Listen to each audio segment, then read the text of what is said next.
Okay, hi everyone. My name is Audra McCoo, and I'm the ESP organizer for the MTA. I know many of you, and I'm excited you're here today. Um, so this is, of course, a session about retirement and retirement for ESPs. Just a couple, there's a ton of content in this, and Ray Thompson, Ray, can you wave? This is Ray Good Thompson. afternoon. He is a retired consultant and he's been focusing on ESPs. And so he's put together this training, and I just wanted a couple things about how it's going to work. He is going to show you the agenda in a little bit, and it's going to go through, we'll get to that, Tammy, hold on. It's going to go through several sections. And if you have a question, something comes up and causes you to ask a question, put it in the chat and you can put it in right away. Don't wait till the end. And at the end of each section, I'll take the sort of major questions that people are asking and give them to Ray to get clarification on. Depending on how many questions are and how many people there are, we might not get to every question, but if we do it in this format, we should be done in about an hour, and that'll leave Ray a half an hour for those of you who have some other specific questions to ask them. And if you're done, your questions are answered, you can leave.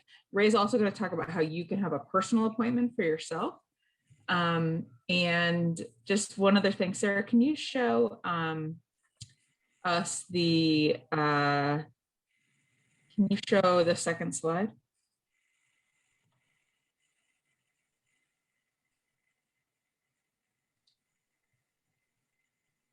Oh, wait, sorry, the one before that. Okay, one before that. The one with my stuff on it. Okay, this is me. I'm Audra. My job at the MTA is to put together all of our ESP stuff. So if something comes up for you that is not in the covered in this, but you want to ask a question about something we're doing for ESPs, you have an idea, you have a complaint, you have a suggestion, you have anything that's not about your retirement, please contact me. That's my information. I'll also put it in the chat and we'll work on whatever else it is that you're thinking about. Okay. So member questions in the chat, we'll try to get to them all. And if not, hang out in the end and Ray will ask some specific questions. Ray? You're up. Thank you, Audra. Good afternoon, everyone. Thanks to Audra and Sarah for putting this together for us. My name is Ray Thompson. I work for the MTA as a retirement consultant. I'm one of, I believe there are 9 of us around the state, and our sole purpose is to assist any member that has questions regarding their retirement benefit, the retirement process, and basically anything to do with what your rights are in terms of retirement as a school ESP. So the list is up here for everyone to see, and just so you know that you're seeing my face today, but I really represent all of the retirement consultants, and we're organized regionally. So my role primarily is to serve the folks in Southeastern Mass. And you can see that there are folks located geographically around the state. Right now, we're all working remotely. So if you had specific questions, or if you wanted to talk to someone privately, rather than a group format, you can contact any of these folks, including myself. Our phone contact information is there. And to the right, it says first Saturday or third Saturday. We generally, when we have not been working remotely, we meet folks in a regional office on a Saturday. And the appointments are generally 30-minute appointments. So right now, we're doing them remotely. Some do by Zoom, some simply do a phone call. But you do have to call ahead to make an appointment. All we ask is that you provide your MTA member number from your membership card, and we can set up an appointment. Some of them are on Saturdays, some of the folks, because we're all retired, some have more flexibility. They might be able to speak with you on a weekday or at your convenience. But we are all available to provide that service for any needs that you have. Okay. And I think we can move on to the agenda. So what I'm going to do is try to cover as much as Audra said, this is a pretty comprehensive topic. I'm going to try to cover as much as I can and answer as many questions as I can in an hour or so. But just so folks have some general information, a quick overview. As far as in Massachusetts, if you are working at least 50% time in a position in a school system, you should be contributing to a retirement system. Now, with teachers, all teachers, every single teacher in the state contributes to the Mass Teacher Retirement System. We all come under one umbrella. With the ESPs, you would contribute to either a local board, which might be within your community. For example, if you're an ESP in Brockton, the city of Brockton has their own retirement board. If you're an ESP in Hanson, right next door, Hanson ESPs would be in the Plymouth County Retirement Board. So it's important for you to know which retirement board you contribute to so that if you have a question or a problem, you can contact them. But every pay period, you are contributing a percentage of your salary to a retirement system. If you're at least a 50% employee, you're eligible to contribute, and you should be contributing, so that at some point in time, you become eligible for a retirement benefit. And we'll talk more about when you become eligible. So if you're at least a 50% employee, you should be contributing. Most ESPs at this point are contributing 9% of their salary. So you contribute 9% on the full amount that you earn, and you contribute an additional 2% on any earnings over 30,000. So if you make more than 30,000, you're contributing an additional 2% on that amount that you earn above $30,000. Presently in Massachusetts, there are what we call two different tiers of retirement, Tier 1 and Tier 2. Tier 1 retirees would be any of you who entered service before April of 2012. Okay.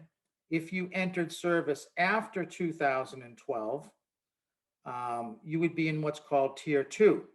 So in Tier 1, there's a specific set of criteria for retirement, and it's a little different for Tier 2. Unfortunately, Tier 2 is not quite as generous, but I'll talk a little bit more about those differences as we move along. Your contributions, so as I said, you're making contributions out of every pay period. Those go into the local or county or regional retirement system that you contribute. You can't do anything with those until you retire or leave service. So if you decided for some reason to leave service before you became eligible for a benefit, you could withdraw your contributions. It's your money, but you can't borrow against it or anything like that.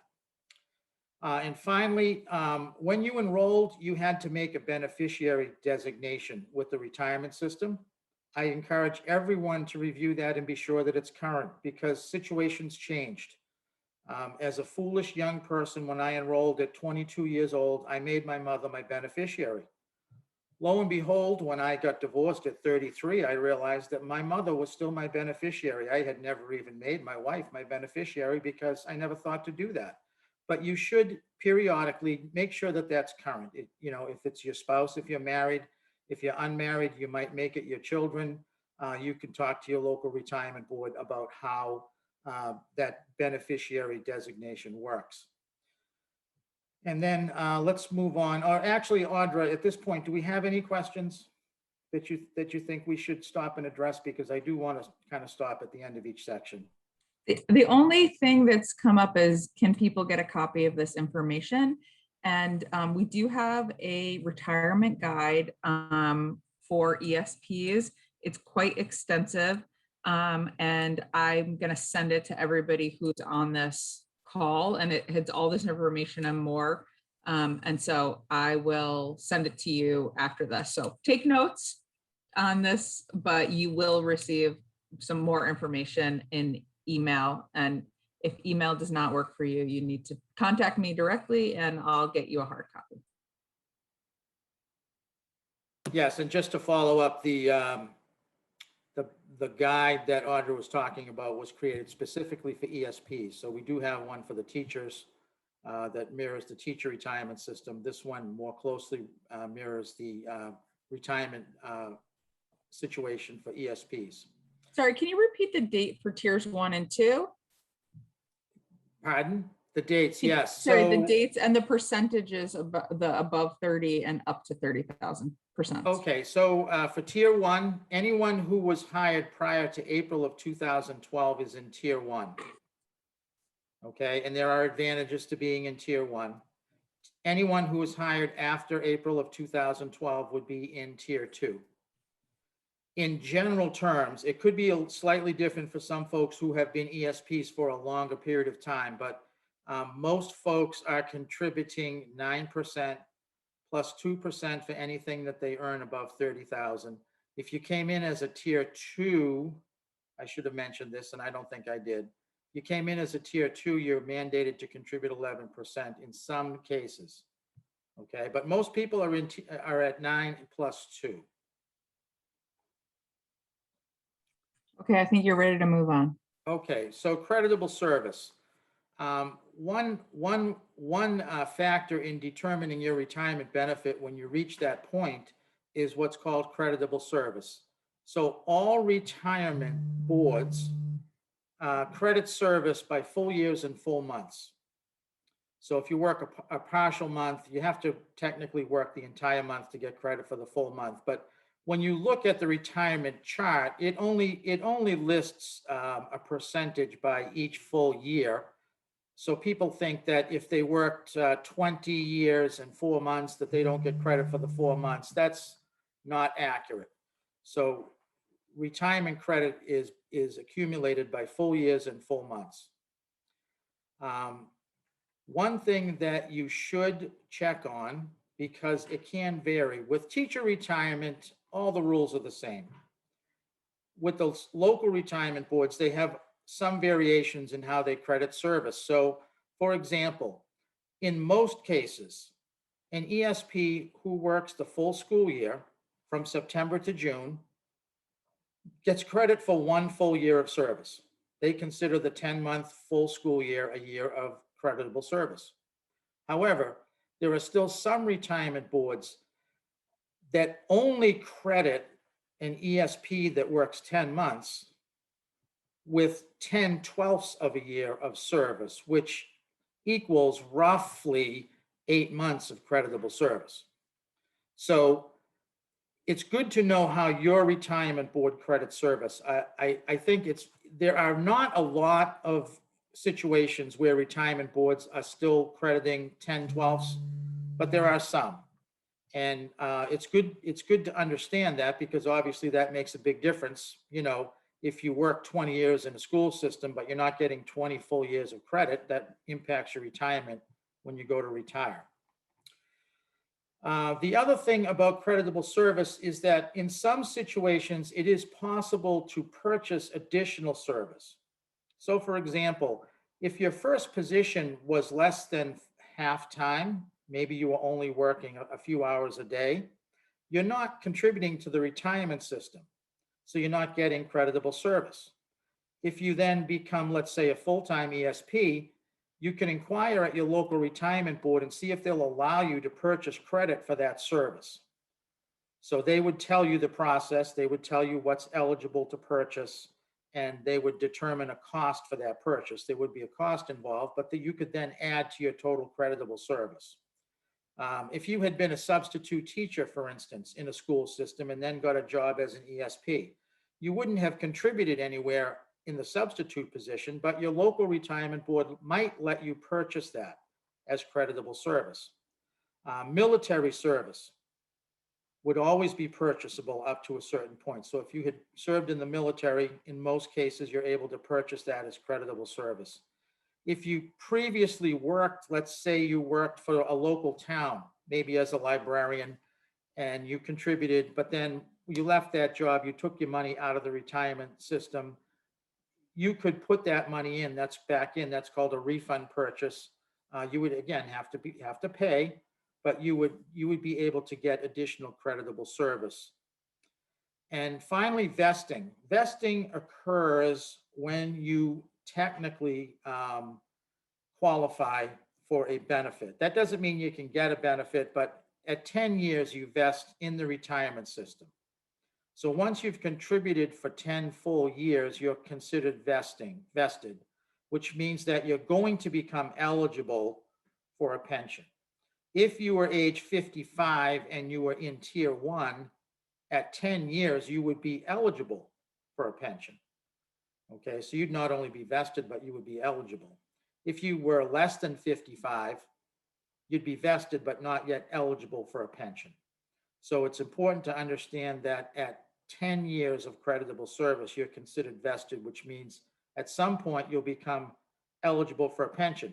And that's important to know. For example, if something happened and you left your ESP job at age 52 and you had completed 10 years of service, you could leave your money in the retirement system, and at age 55 or older, because there'd be a benefit to leaving it in there longer, but at that point, you could then begin to get a monthly pension from your local retirement system where you were contributing. Okay. Audra, any questions, other questions at this point that we should address?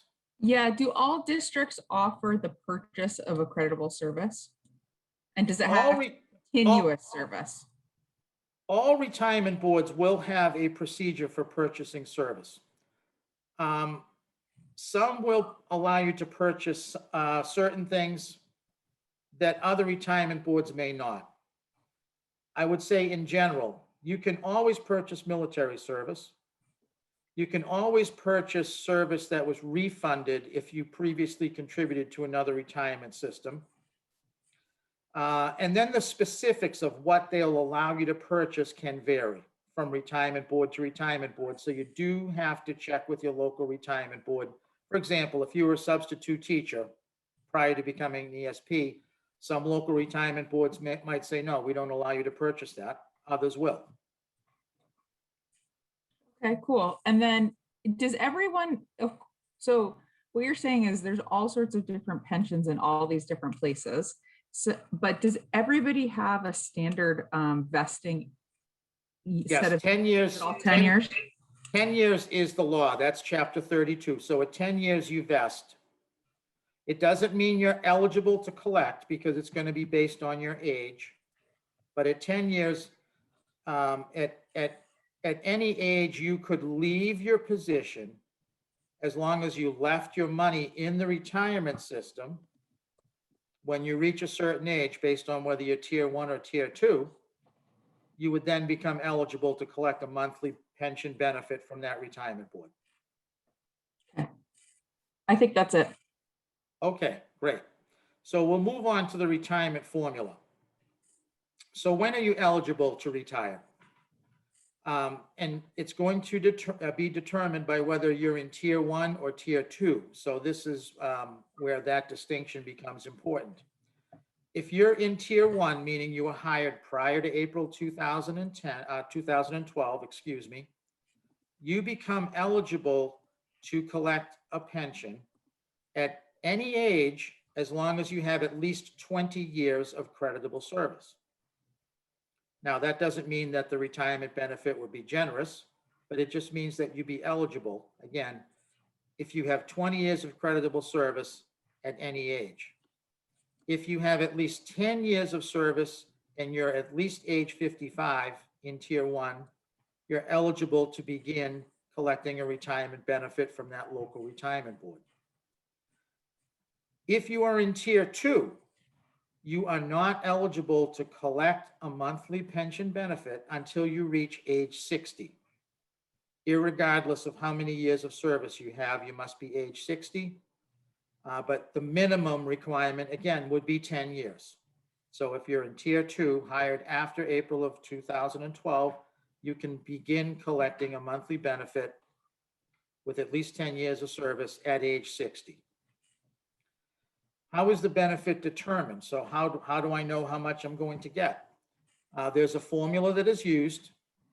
It's based on your age, your years of service, and the average, if you're in tier 1, the average of your highest 3 consecutive years salary.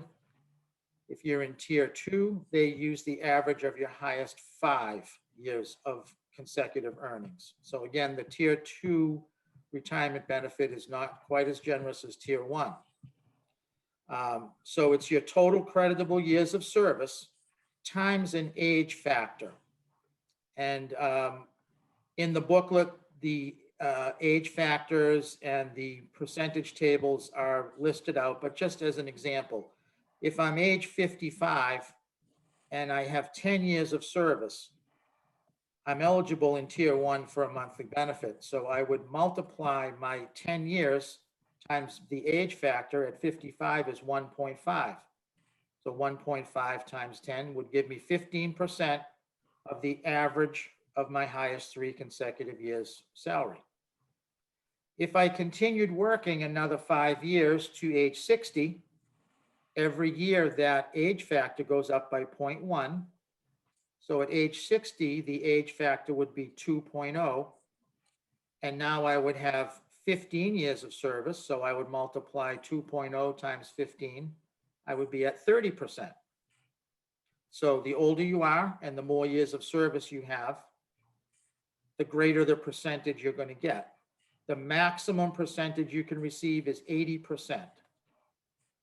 So you would need your age and your years of service, the age factor and the years of service multiplied together to get 80%. So for example, at age 65, if you had 32 years of creditable service, you would multiply an age factor of 2.5 times 32. That would get you to the full 80% benefit. In tier 2, the formula is the same, but the multiplier, the age multiplier is different. And I'll be quite honest, I do not have those memorized because we don't have that many folks yet retiring under tier 2. The multiplier is lower, but it does max out at 2.5. At age 65 in tier 1, it maxes out at 2.5. In tier 2, the multiplier maxes out at 2.5, but not till age 67. So it does get a little complicated. And then finally, in the retirement formula, you should understand that there are 3 different options for when you take your retirement, referred to as option A, option B, and option C. Option A is probably the most common. Option A gives the retiree the most money for the remainder of their life. So if the formula was going to give you 50% of the average of your highest 3 consecutive years, in option A, you would get that 50%. So if you were making $25,000 at retirement, if that was your average, you'd get 50% of that, or $12,500 a year for the remainder of your life. Most retirement boards also tack on a cost of living adjustment, but it varies from retirement board to retirement board. So option A gives you the most money for the remainder of your life. Option C is referred to often as the survivor option, which means that you can choose to take a reduced option A benefit. Generally, the reduction is between 8 and 12%. If it's your spouse, you can name one person as a survivor. It's typically used for your spouse, so that if you pass away first, your spouse could get a portion of your monthly retirement benefit until they pass away. So again, in that example, if your monthly benefit was $12,500, I'm sorry, your yearly benefit was $12,500. If you took a 10% reduction, you'd get $1,250 a year less. If you passed away first, your survivor, typically your spouse, would get 2/3 of that a month. So in that example, they'd be getting maybe around $6,000 a year for the rest of their life. I didn't do the exact math in my head, but so there is an option, option C, where you can designate one person as a survivor. You take a reduced amount from your option A benefit, but it would leave a survivor a monthly benefit for the remainder of their life if you pass away first. Okay. And option B has to do with the money that's in your retirement account at your local retirement board. So when you retire, you get, I'm assuming most of you get an annual statement from your retirement board that tells you how much money is in your account. That simply represents the contributions you've put in, your money, plus a very small amount of interest. When you retire, all of that money is going to be paid back to you over a period of about 10 years. So it comes back to you every month. A small portion of that account comes back to you as part of your monthly retirement benefit. After about 10 years, your account at the retirement board basically zeroes out. It doesn't change anything. It just means that all your money's been paid back to you. If you take option B, your monthly retirement account, your monthly retirement benefit, your option A benefit gets reduced by roughly 2%. And if you die while there's still some money in your account, a survivor gets a one-time lump sum payout of just the money that's left. So you just have to understand that after about 10 years, there's no money left in your account. If you were to die, your survivor is not going to be eligible for anything because all the money's been paid back to you. But you do continue to take the reduction, 1 to 2% less a month, even though there's no benefit left for anyone. So I'm guessing, Audra, after that we probably have a few questions. A few questions, yes. So first, just a little bit of a backup question. If you're, if you were an ESP or a town employee somewhere else before, and you were tier 1, and then you switched to a different pension board, but also if you were an ESP in one town, went to be an ESP in another, do you retain your tier 1 status? Yes. So if you moved from a position where you were contributing, let's say you were an ESP in Brockton, and you were putting money into the Brockton retirement system, you left that position and you took a job at Whitman-Hanson Regional, and you're now going to contribute to the Plymouth County retirement system. Your money from the Brockton retirement system can be transferred to the Plymouth County retirement system, and your tier 1 status would not change. You would remain in tier 1. Okay, so changing positions isn't a problem. The problem would be if you left that job in Brockton, let's say you left it 5 years ago and you were in tier 1, and you took your money out of the Brockton retirement system, and now you take a job where you're contributing anywhere else, could be Brockton or anywhere else, and now what happens is you start over as a tier 2. So as long as your money stays in a retirement system, you could leave your job. If you leave your money in the retirement system and then move to another job, your funds just transfer to the other retirement system and your tier 1 status continues. So that answers our second question, which is, can you take money out before you get to your 10-year mark if you've contributed it, but you don't vest? You can take the money out. 2 things though. One, there's going to be a tax consequence because that money goes in pre-tax. Your retirement is contributed pre-tax. So if you left your position at before vesting and withdrew your funds, there will be some tax consequence.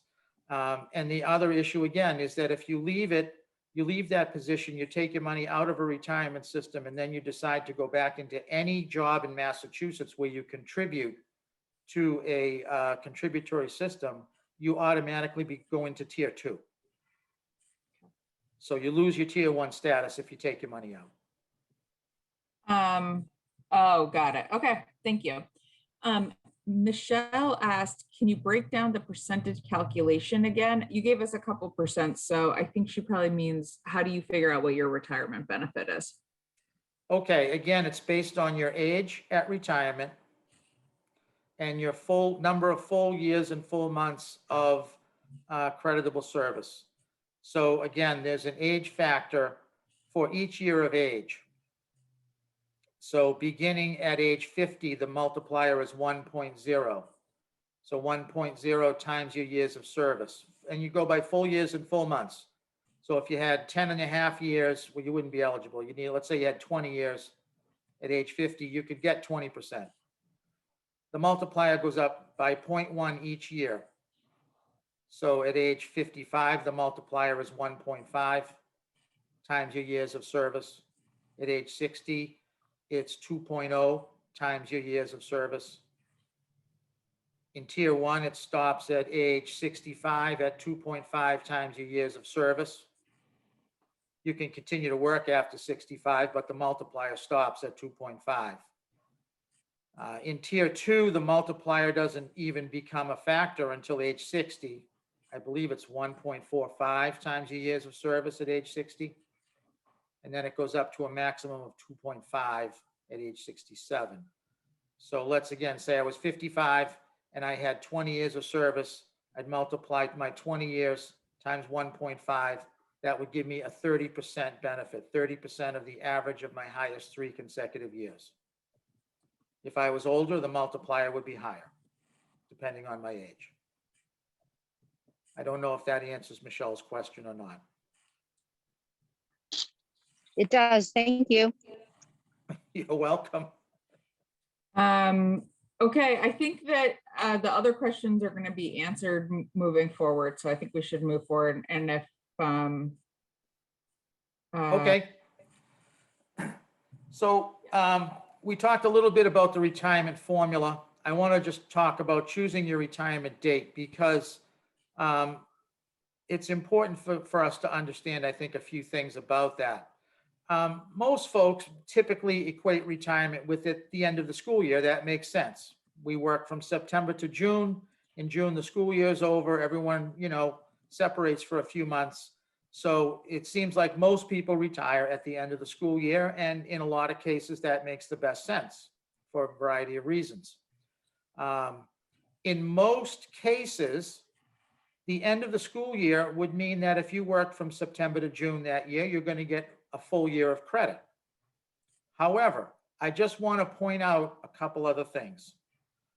One, many local retirement boards grant you full credit for the school year from September to June until your last year.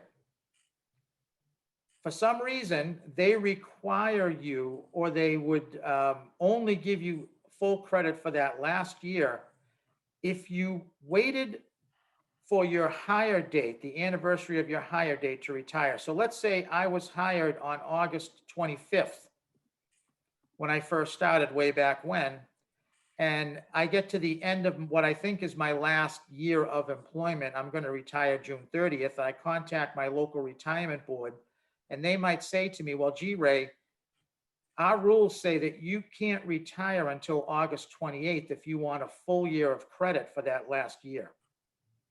So you kind of need to be in touch with your local retirement board, maybe a year ahead of your retirement date. Okay. The other thing is keep in mind that your birthday always raises your percentage, because every time you turn a year older, that multiplier for the formula is going to increase. So let's say, for example, I have a birthday in October, and I get to the end of or I'm thinking I'm going to retire in June at the end of the school year, June 30th, and I contact my local retirement board. They might tell me, gee, Ray, if you wait and work 2 months next year in October, you're going to turn another year older. The increase in the multiplier plus those 2 months might increase your pension benefit 2 to 3%, just virtually just for turning another year older. So it's important to keep that in mind. And the nice thing about the local retirement boards and even the county retirement boards, in my experience, if you contact them, they will generally provide you with 2 to 3 estimates. So you might say, gee, I think I'm going to I want to retire in a couple of years, maybe 2 more years. Can you give me an estimate for retiring at the end of the school year? An estimate for retiring on my birthday? Maybe, an estimate for retiring 1 more full year. So they'll do the math and they'll actually tell you what your benefit estimate will be. Also, many local retirement boards and county retirement boards send out an annual statement to their members. And unlike the teacher retirement system, they actually project when you can begin to retire and get a benefit. And some of them actually give you a couple of different scenarios. So I know oftentimes the temptation is to take those and put them in a file cabinet somewhere and not look at them because it doesn't seem like they mean much. But as you get closer to retirement, it's a good idea to take a look at those. And if you're contemplating retirement, you should contact your local board, I would think at least a year ahead, and get a couple estimates and ask them about, are there any things that you need to know in advance? Okay. For example, you're always going to need at least an official copy of at least your own birth certificate with the raised seal. Okay. They're always going to require that. Most will, if you're married, most will require a photocopy of your marriage certificate.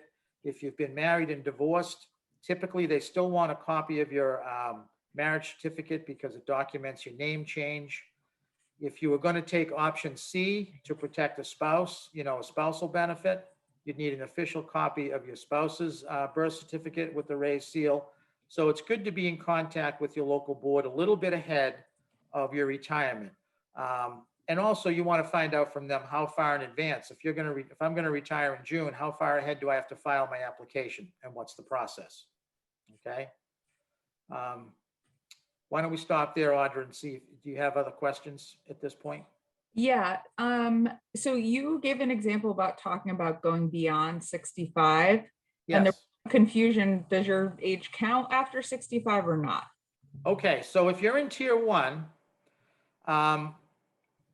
the age multiplier is going to stop at age 65 at 2.5 times your years of service. So what that means is that you can continue to work after age 65. The multiplier, however, does not go up. So for each year that you work beyond age 65, your pension benefit can only increase 2.5%. 2.5 times the one additional year. If you work 2 more years, it would go up 5%. So, going from age 60 to 65, you might be getting fairly large jumps, 3 or 4% a year, maybe 5% a year if you have a lot of years of service. But once you pass age 65, you can only increase your benefit 2.5% a year.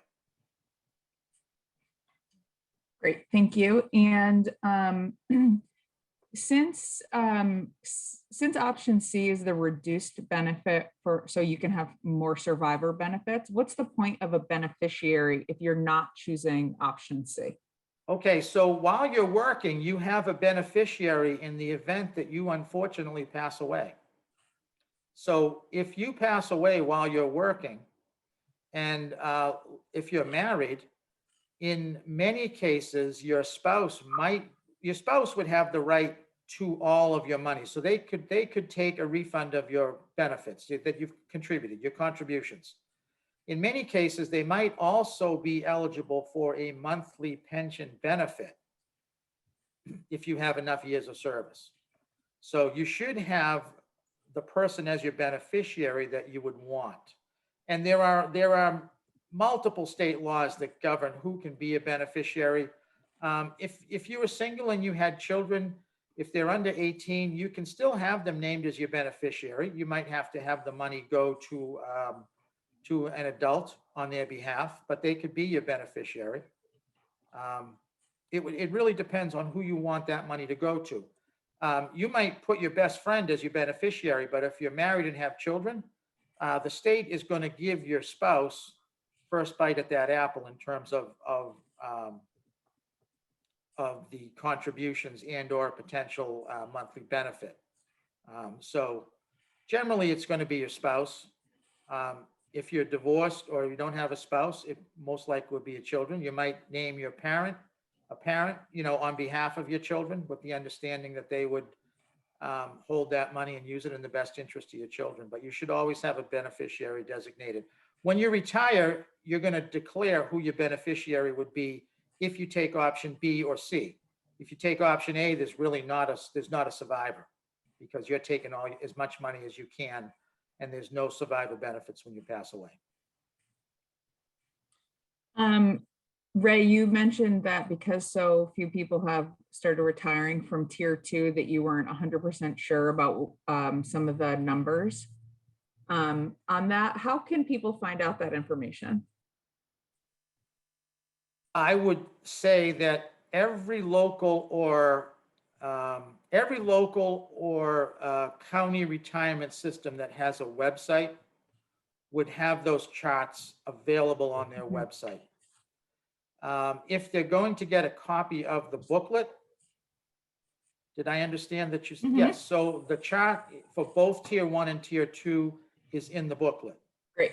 And I just don't want to misquote and give a wrong multiplier, because the tier 1 multipliers I know because they're simple and I've known them forever. The tier 2, I just don't work with those that often, and I don't have them committed to memory. It's like phone numbers, you know. I used to know everyone's phone number. Now I don't know anyone's. Yeah. But they're So all on my phone. I'm getting a bunch of questions from this. I just want to tell people, if you're not sure so you should be getting statements from your board, your retirement board, your local pension plan. If you're not, or if you're had ignored them or didn't pay enough attention or whatever, like we all do sometimes, you can contact to find out who your local board is, because sometimes it's a city, sometimes it's county.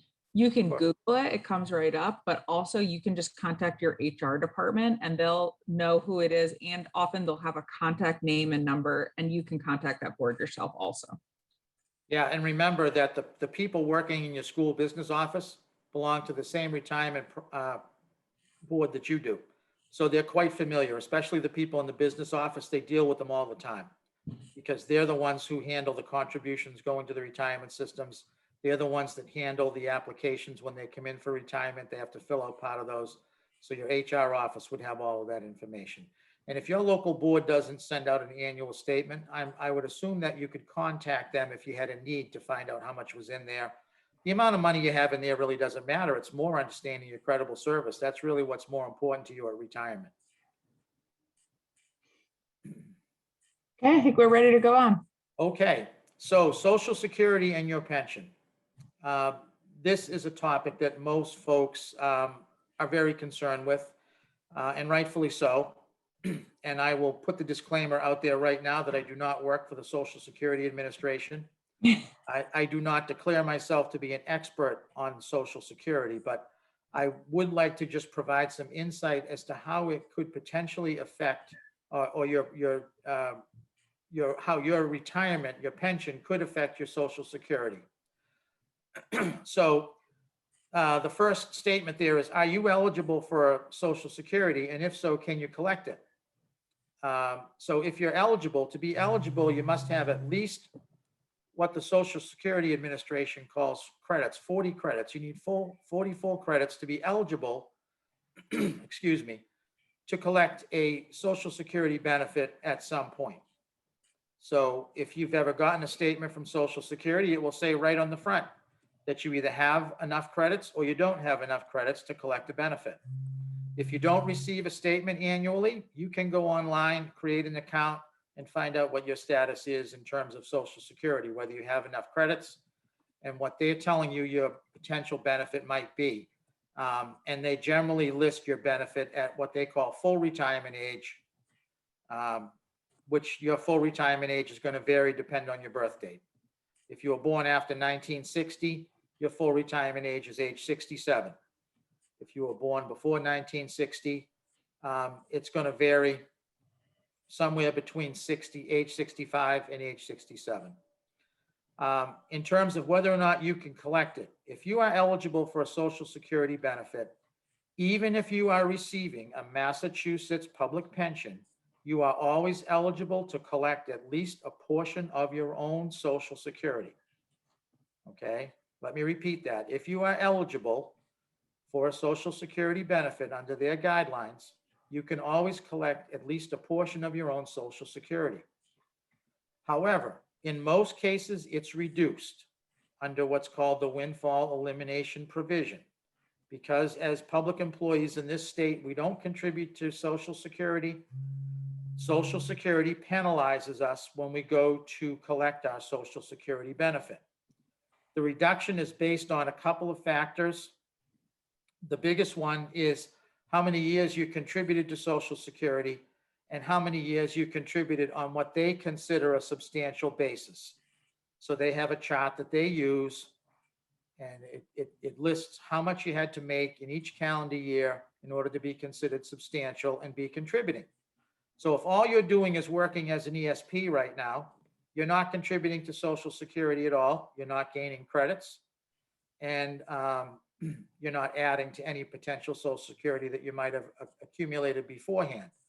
But when you retire and when you reach that full retirement age for Social Security, if you're eligible, you can collect a benefit on your own Social Security.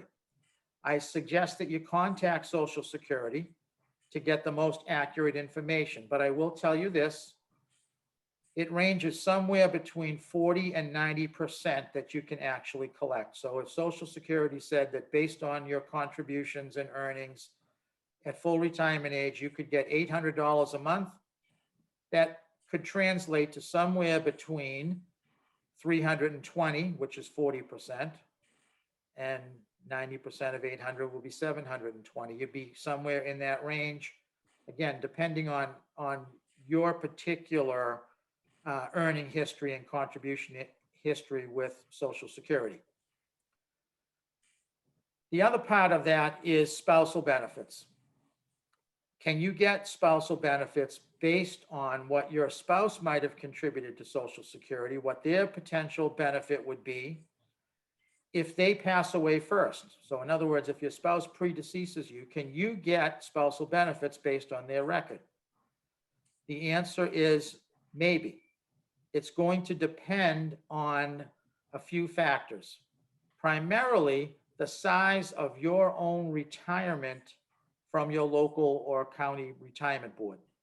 Because what Social Security will do, if your spouse passes away, they would reduce the potential spousal benefit by 2/3 of your Massachusetts pension, your local or county pension.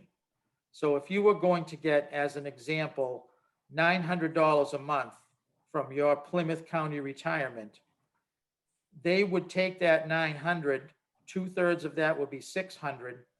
They would reduce the spousal benefit by 600 a month.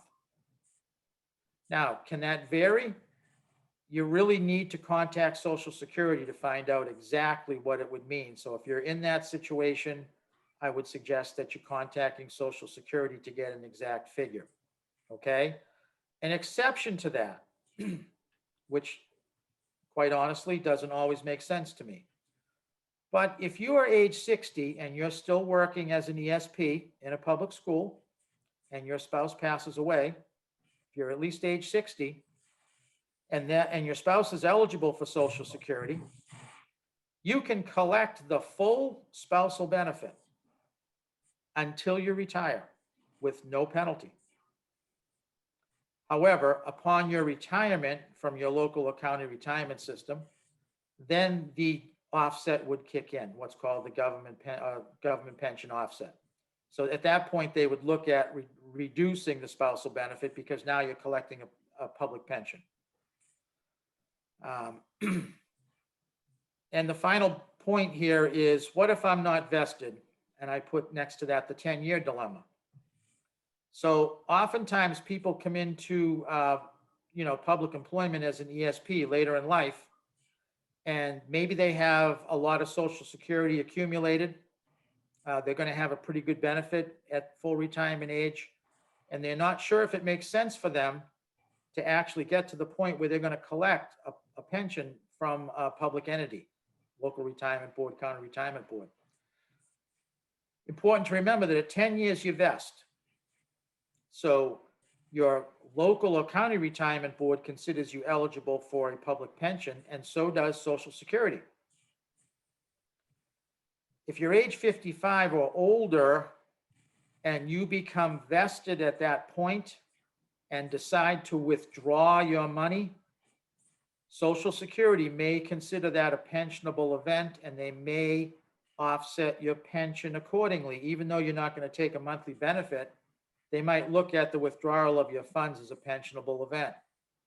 So if you're in that situation where you're not sure if it's worth your while, in your best interest to continue in public employment, you really should go to Social Security and explain to them your situation before you vest and determine if you should continue in public employment or simply go back to work in the private sector. Because once you vest, you always have that issue of whether or not they're going to reduce your Social Security later down the line.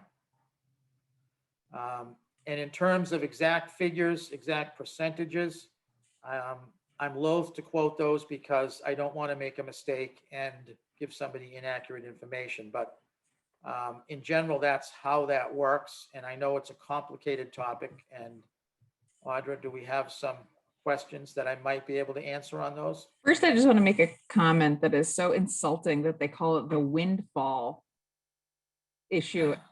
People getting a pension for $12,000 and getting Social Security somehow is like greedy public sector workers. It's like, wow. Well, I always feel a little bit like Simon Legree when I explain this because I don't feel good about it. Unfortunately, I have to explain the realities of it so people understand the whole picture, because a lot of people are going to have both Social Security and a pension as their total picture in retirement, and they need to know what that means.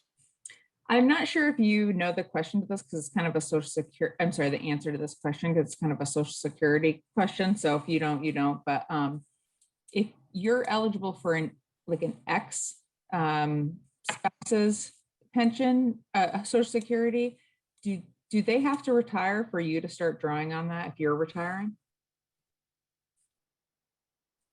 I'm going to defer that question to Social Security because Yeah. it depends on a couple of different things. And I don't want to give that person the wrong answer. Okay. In some cases, you might be able. In other cases, you might not. So I'm going to say that I'm honestly do not know the answer to that question. Okay, then I think that you can move on to the next section. Okay, so the last section here is on post-employment health insurance. So if you're working in a school system right now and you're working at least 50% of the time, you're eligible for health insurance coverage through the municipality or the school district that you work for.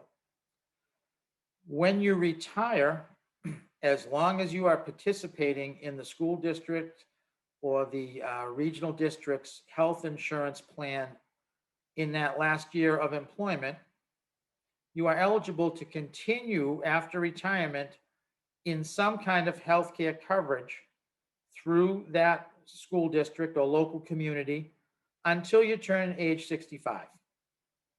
So that means that you can continue on their group insurance plan until you turn age 65.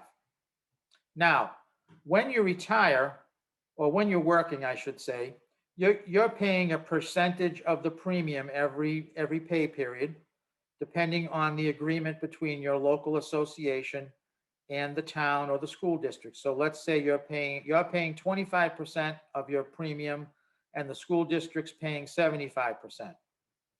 When you retire, not all school systems are going to offer the same exact benefit. So in some cases, nothing really changes. You still continue to pay the same premium split, and you have exactly the same insurance carrier, same co-pays, same deductibles, nothing changes. In other school districts, when you retire, the retirees go into a different health insurance plan. So the co-pays may be different, the premium split may be different, it might be a different carrier. You have to check with your local school, either your school business office. In most cases, if you work in a small town, it's the town treasurer's office. In a larger district, human resources would probably have the information, but you can find out what your post-employment health insurance options are. It's most important, and I can't emphasize this enough, to understand your eligibility, because I often encounter folks who are getting ready to retire and they're on their spouse's health insurance, which might be a great deal. However, oftentimes, if your spouse works for a private employer, when they leave their job by retirement or layoff or, God forbid, death, coverage for you may not continue. In most cases, it doesn't continue. Whereas if you're on your municipal insurance, your local or regional town or school district insurance, and you retire, you're always going to be guaranteed health insurance coverage up until the point where you have to go on Medicare at age 65. So if you're getting ready to retire, let's say you're going to retire at age 60, you're going to have 5 years where you need coverage until you turn 65, and you're on your spouse's insurance, please be sure that if something happens to your spouse, that you're going to have coverage until you're age 65, because if not, your school district does not have to pick you up after you're retired. Okay? So if you're not participating in your local health insurance, whether it's school district or city, state, or town, understand that they do not necessarily have to extend health care benefits to you post-retirement. Now, some school districts will, some towns will. You know, I've encountered situations where people have never been a member of their local health insurance, but after they retired and they needed insurance, the local community did pick them up, but that's optional. So you really need to understand the local rules for that, either through your treasurer's office or your human resources. And then at age 65, you're going to have to go on to Medicare. So at age 65, you have to enroll in Medicare, even if you're still working. If you're still working as an ESP at 65, you can stay on the town's health insurance.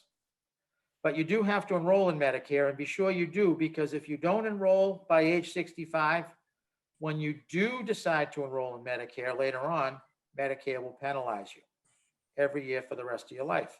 So enroll at 65, it's free, it doesn't cost you anything. And then when you do retire, you leave the town's health insurance and you go on to Medicare. But at whatever point you go on to Medicare, if you've been using the retiree insurance through your local town or regional school district, you would be eligible for the Medicare supplemental insurance through the local town or school district, meaning that you would pay for your Medicare Part B, which is about $148 a month right now for most individuals. And then you would pay whatever the supplemental plan was through your school district or local community. And the good thing about that is that they have to pay at least 50% of the cost of that supplemental plan. They may pay more. In many cases, they pay more than 50%. So rather than having to go out and purchase private supplemental coverage, as long as you're participating in the retiree health insurance after you retire, when you go on to Medicare at age 65, you're eligible for the supplemental plan through the town, which is a big savings. And in most cases, that also covers your Part D, your prescriptions. So, but again, you need to check with your local entity, either your town or city treasurer's office or your human resources office in your school district, to find out exactly what your retiree health benefits consist of.